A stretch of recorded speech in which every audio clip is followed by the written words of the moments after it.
On the Fringe with Dan RadioStyle. Hope everybody out there's having themselves a great day. So all it takes is a news story. Well, all it takes is an action of an individual and a news story to report it from one certain context. Maybe not necessarily all the context. Maybe it does. Maybe they show the whole story start to finish. But all it takes is one image, one story to really be pushed out into the audience, and then all of a sudden people can start to riot. It's how it's happened many a time. George Floyd played out that same way, correct? And all of us were outraged at the way it played out until it seems like of late when some information has come out and there was additional footage of the same video of him being high on fentanyl. And because of that is likely why he lost his life. And though the police's techniques were pretty strong and brutal, considering that might not have been what caused his demise. Yet everybody riot. Everybody uses that to distinguish why this Black Lives Matter thing is happening and why so many people have taken to the streets and why it's okay to cause damage and all this stuff.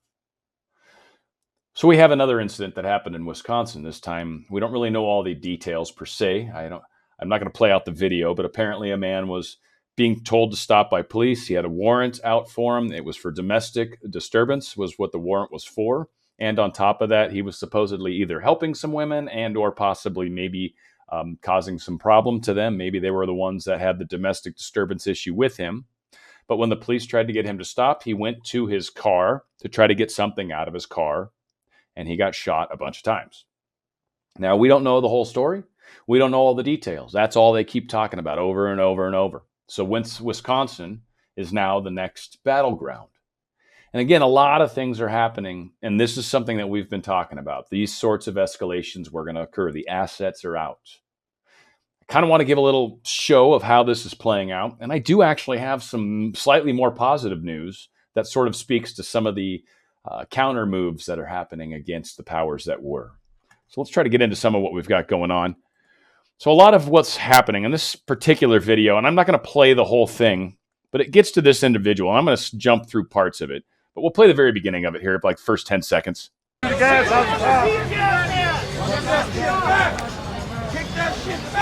so you can tell right off the bat, we've got a police military type unit. This thing's probably bulletproof for the most part. This individual's carrying some sort of weapon. It's a long rifle of some kind. It's got a magazine in it that looks to be somewhat high capacity. Nothing huge, but again, he's standing right next to the police, brandishing a weapon, pointing it at the ground. But it sure does seem almost like he's trying to taunt them. Now, granted, he's not dark in color, so if anything happened to him, I don't think it would have the same effect. But this basically continues. They escalate.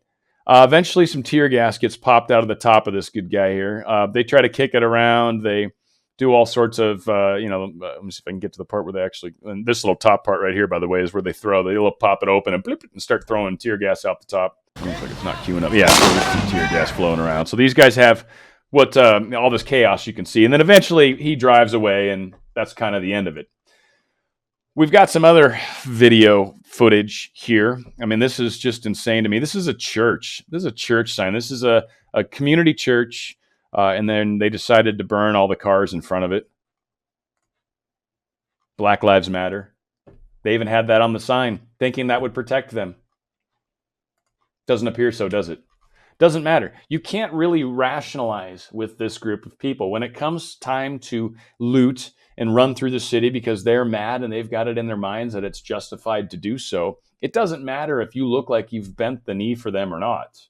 You're a target. It doesn't matter. So all these people that put things up, Black Lives Matter, you guys, it's not going to save you. Now, maybe you're trying to be supportive and good on you, but it's certainly causing a problem. Now, this is the one. No, it's this guy up here. This one is really bothersome. So I don't think it shouldn't be anything I can't show. I can't really tell what happened.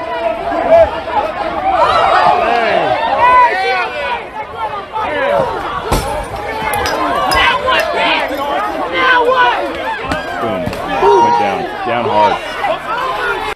Down hard. Basically, long story short, someone threw a brick at a police officer, hit him in the head. Guy went straight down. Bam. Done. This is what's happening on our streets right now. This is what's happening in Wisconsin right now. Now, I'm pretty sure that there's going to be National Guard called in, if not by the governor / mayor of this city, then it'll probably happen by Trump.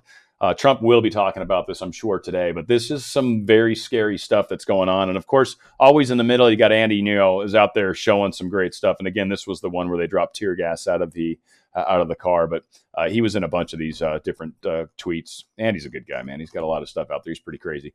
But you got to watch out. There's a lot going on out there. Be safe. Be vigilant. Remember, where we go one, we go all. We've got some dangerous members of our society that are out in the streets kind of trying to cause problems.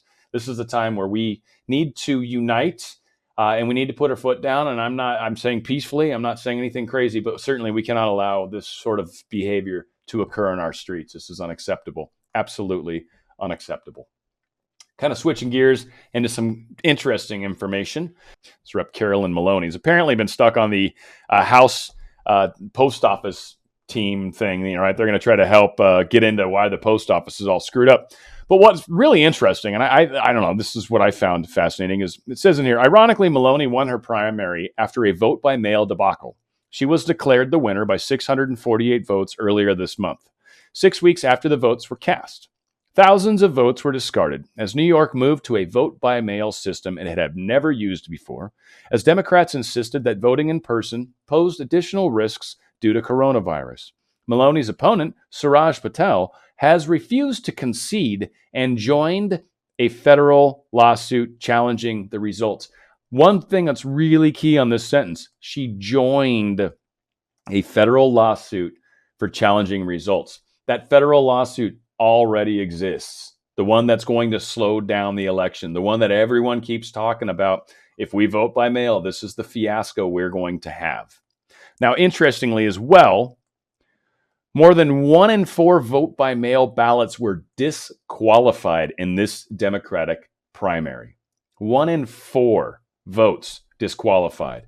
Really? That's our voting system that you guys want to go to? And the thing I keep saying to all my friends, and I've said this to my Democrat friends, and this might be something, if you've got some left-leaning friends, I recommend it because it really is a sneaky little way, but it's super truthful. And frankly, you ask them and go, hey, look, when they get mad at you and they're like, what's the vote by mail stuff, blah, blah, blah. Go, hey, let me ask you this. Do you think Republicans can take advantage of this vote by mail system? And they'll be like, yeah. And you'll be like, exactly. And that's why no one should do it. If it can be taken advantage of, it's a bad idea. Put it back in their face. And there's nothing they can say after. Every single Democrat I've said it to is like, well, yeah, you're right. Like, there's nothing you can say after that. Try it. It's a lot of fun. All right, so we've got some interesting news around the vote-by-mail concept. Now, one of my favorite quotes that constantly comes out, and they use it to bite anybody on the right frequently, is, got to listen to the science. The science is settled. Got to listen to the scientists. What are the scientists saying about this? Well, that's funny. You should ask that. Make that 2. Dr. Birx says voting in person will be safe. So let's just read a couple little paragraphs here. Americans have voted in person during every conceivable circumstance, including pandemics. We event voted in person successfully during World Civil War. I think it was supposed to be even. A week ago, White House COVID task force members Dr. Anthony Fauci said, voting in person for this November's election will be safe as long as masks and distancing are used. Wait, what? What did the scientists say? And the one scientist that we're supposed to listen to? Hang on, let me say that again. A week ago, White House COVID task force member Dr. Anthony Fauci said, voting in person for this November's election will be safe as long as masks and distancing are used. Now, another member of the COVID task force, Dr. Deborah Birx, agrees. If you go into a Starbucks, hang on, I'm quoting Dr. Birx. If you go into a Starbucks in the middle of Texas and Alabama and Mississippi, first off, if you do that all at the same time, you're breaking a rule of some kind. But if you can go into a Starbucks in the middle of Texas and Alabama and Mississippi that have a very high case rate, then I can't say that it would be different waiting in line in the polls, Birx said. Of course, she cautions that masks must be worn and social distancing must be adhered to. I know there's a way, but you really have to pay attention. We can go to stores. I was at the Costco waiting in line the other day, and we were all in line out in front of the Costco, equal distancing with our masks on. Again, this can be done. Not a problem. So when it comes to the science, so when all your little left-leaning friends are like, yeah, you got to listen to the scientists. At least Biden's going to listen to the scientists. No, he's not. And second off, so is Trump. And the science is saying right now, hey, we can vote by mail. Interesting. Texas governor, I love this guy. Governor Abbott. He outlined a proposal to discourage defunding of the police departments by left-leaning cities. Now, when he says left-leaning cities, I'm pretty sure everybody in Texas knows he specifically means Austin, but there are a number of other very, very left-leaning cities. But I've spent a little time in Austin. It is a relatively crazy place. Not work-wise. San Antonio normally is where our headquarters is, but we also have another little facility up in Austin. So it's not like it's years ago, but whatever. Staunch Republican Texas Governor Greg Abbott has announced that cities that cut their police budgets will have their property taxes frozen. He's playing hardball.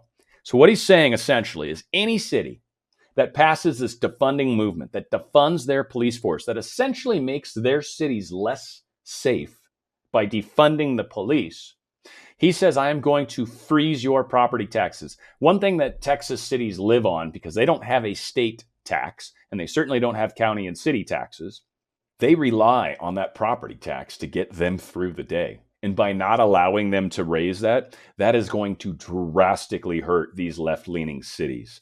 So Greg Abbott is doing a pretty good job here. And he says, what does defunding mean, basically? When asked to elaborate, Abbott's office didn't specify what counts as defunding in the coming legislation. They also didn't elaborate on whether this applies to any dollar reduction in a police budget or a proportion or to the services relegated to other departments. But that all being said, you know this is going to get into some very interesting waters. And not surprising, Texas is probably going to lead the way for a number of other right-leaning municipalities.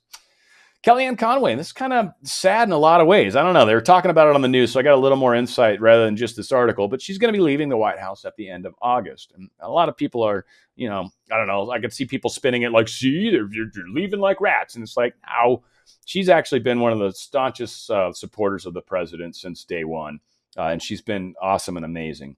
Apparently, and I didn't know this, I probably common knowledge to everybody, but her husband is someone that absolutely hates Trump and has been very, very vocal on Twitter and has joined some Lincoln organization that's supposed to try to take down the president and all these things, right? So been a part of that. And then on top of that, I guess their daughter is like 15 or something like that, close to it, and 16 maybe. And she started just mad tweet bombing, dogging her mother. She's trying to get emancipation from the family. Like, it's just a whole mess of what's going on in her personal life, essentially. And I mean, even Trump has brought up her husband and called him the most jealous husband of whatever. I mean, like, he's not helping. Obviously, one of the things that Trump does do sometimes, it's a frustrating thing, is he does tend to pour gas onto fires sometimes. But hey, they burn out quicker maybe.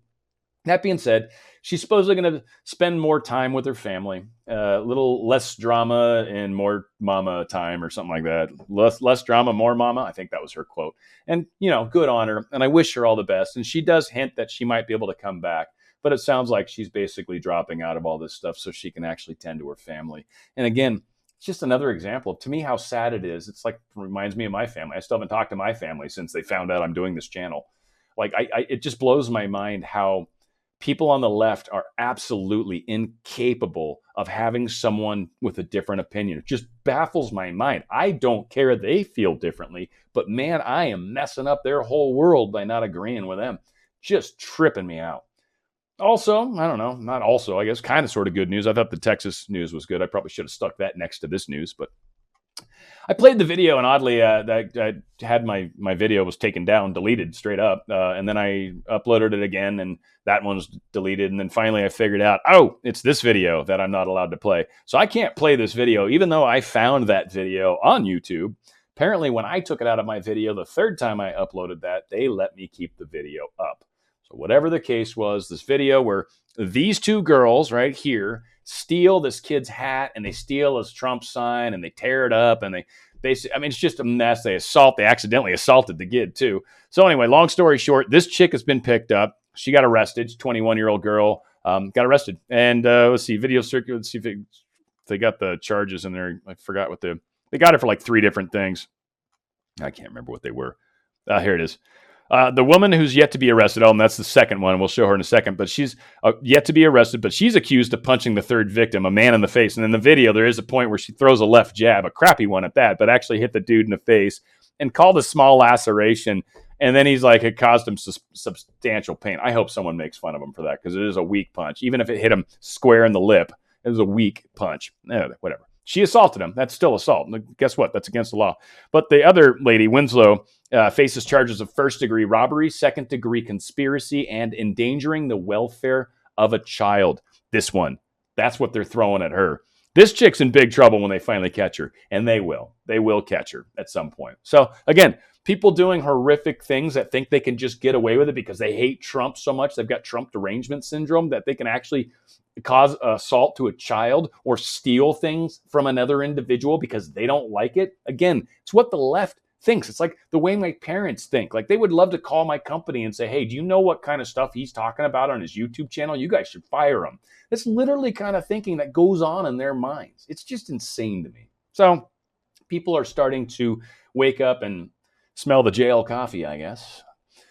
So one thing that's really interesting, and this just kind of gets into the little world I live in, but essentially one of the rules in politics and political advertising and basically fairness on TV is if you offer a political campaign, if you offer a political candidate 30 seconds of airtime, you legally have to offer the other party at least 30 seconds, or the person going against them, you have to offer them an equal amount of time. You have to. It's the law. And theoretically, FCC can fine you extremely heavily for not doing that. So what does that all mean? Well, what that kind of means, it's sort of funny, is MSNBC spent over 500 minutes airing the Democratic National Convention. CNN, over 500 minutes airing the Democratic National Convention. ABC was right around 200 minutes. NBC and CBS were under 200 minutes of airtime. What that means is MSNBC, CNN, both have to offer the Republican National Committee over 500 minutes of live air coverage. They can't just chop up the same minute and play that for 500 minutes. They have to show the convention for 500 minutes. Now, they probably won't, but they legally have to, and they will be fined very heavily for doing that. One more nail in the coffin for these two, because you know they're not going to play 500 minutes of Trump on CNN. Can you imagine? Nobody would watch CNN. Well, except for where the airports are. And MSNBC, can you imagine Madden or whatever her stupid name is, Maddow? She even talked about it in there. The only time the convention feed stopped for 21 seconds on Tuesday, co-anchor Rachel Maddow quickly apologized. We're actually not interrupting. We're going right back. We're just having a moment. Sorry. I'm so sorry. Whatever. So, yeah, do you think they're going to give the equal amount of time that they legally have to? It's going to be interesting to see how that plays out. So stay tuned. Again, more stuff is going to be coming around that. Something just to point out, the two-tiered system that people that support Q are really against. And I think it was Praying Medic that pointed this out. And he's so 100% right. He shared a tweet recently where he said, basically what QAnon members are really upset about is the two-tiered justice system that exists in America. And really, I think if you're going to put it tersely, if you're going to put it succinctly, yes, that's it. You hit the nail on the head. Don't even need to bring in all the other stuff, right? But granted, that takes away the pedophile cannibalism thing for the left, so it ruins their talking point. So whatever, they're probably not going to do it. But Andrew Cuomo, he allows rock stars to bypass the New York quarantine to attend the Video Music Awards, I believe is the VMAs. Yeah, no, they're okay. They're because they got money. I mean, you don't. If you had money, you could too, but you don't. You're not rich, so that's why you get quarantined, and they don't. So yeah, two-tiered system. Not very cool. Not very cool at all. And I don't see anything new from the Q front, so we don't have to worry about any posts there. But I wanted to let you guys know we've got a lot of crazy stuff going on. I'm going to do my best to stay on top of everything. Stay open to what's going on. Be vigilant. Be aware of what's happening in your neighborhoods and your cities. Know who your friends are and, that kind of stuff. Start to make friends. Also, if you hadn't had a chance to get to the grocery store and get staples, supplies that are important, toilet paper, whatever, which is funny. Toilet paper is the one thing that you probably don't really need in an emergency, but the thing that so many people buy. But whatever it is that you need, toilet paper, water, canned foods. I mean, really from like a California standpoint, it'd be like, make sure your earthquake kit is fully stocked. But ultimately, make sure you've got some backup food. Make sure you can survive for at least a week inside your house.